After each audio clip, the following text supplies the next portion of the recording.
Hai bang, nak pasang bos RM1?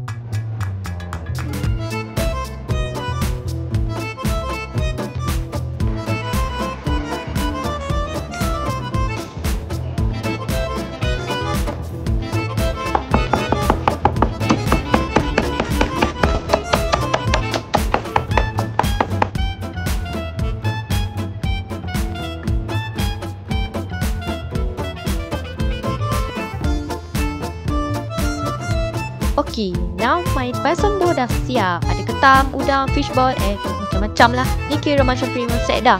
Disclaimer, I share pasombo ni dengan member I rasa set ni boleh fit 5 hingga 6 orang gitu ke lebih. Tapi apa-apa hal, taste test dulu. Bismillah.